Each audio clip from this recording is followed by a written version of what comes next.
been a weekend of driving around Johannesburg and doing things which are mostly pre-organized on my behalf. And I've just spent the last couple of hours at my cousin Pierre's place in Honeydew, and now I'm driving back on my own. And this isn't, other than the drive here, this is my first experience of driving alone in Joburg.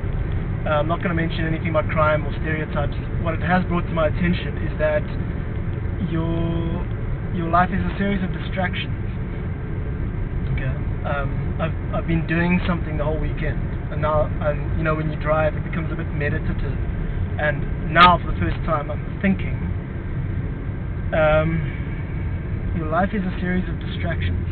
You go from one thing to the next, to the next, to the next, and it's almost like as long as you keep distracted, as long as you keep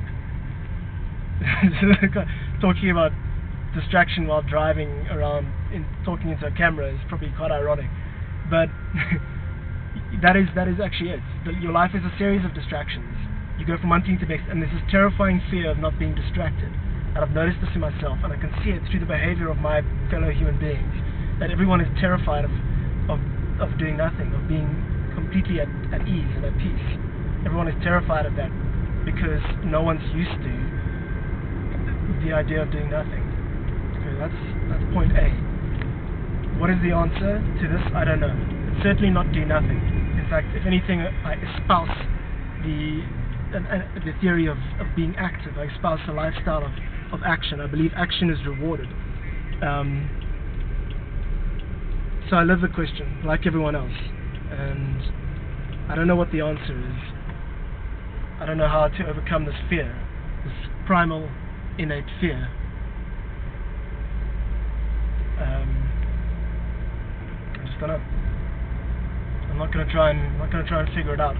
But I don't know what I'm really trying to say is that even you, as you're watching this, if you're some other person and you're watching this, if you get the opportunity to watch this, then you're watching it half-heartedly, and as you're watching it, you're making critical assessments of what you're seeing, what you're perceiving. You're making constant critical assessments, and you're constantly trying to categorize what you are seeing and what you're thinking. And this is a way of entertaining yourself for fear of simply perceiving, simply being at a state of rest, which is, as I've mentioned, it's a terrifying state to be in. So perhaps you're making certain judgments about the way I look, or the language I'm speaking, or whatever you've learned along the way. I mean, and all I know is that for the brief moments in my life when I have had the opportunity to think and perceive nothing, when I have had that moment of complete clarity, of complete this is itness, it's been a wonderful sensation. It's been something that no one can ever rob from me, and it's been something that I actually pine towards in the moments in between.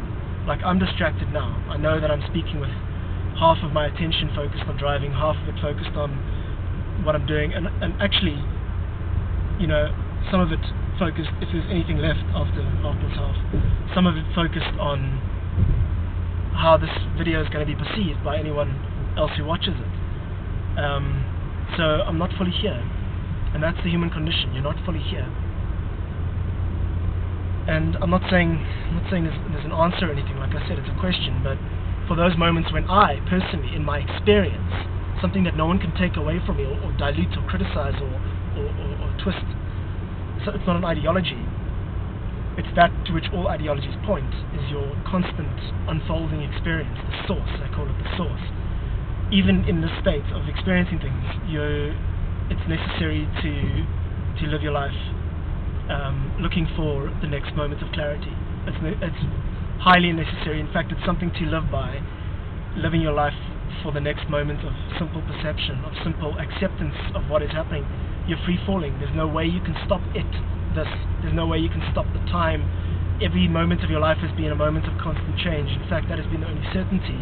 The fact that the world around you changes. And sometimes I think of it as like a computer game, like if you've played World of Warcraft, or you've played any game which involves you in the middle of the map. What happens is you go beyond your boundaries, but you're in the center of your map all the time, and the screen shifts around you. And perhaps you unmap some regions, and what was fog before becomes territory. But all the time you're in the center of that map, and what is around you changes. And when you're living your life, this is how it goes. You're always in the center. You're always in the center of your map. Everything is constantly changing around you, and it cannot be controlled. And acceptance of this free-falling,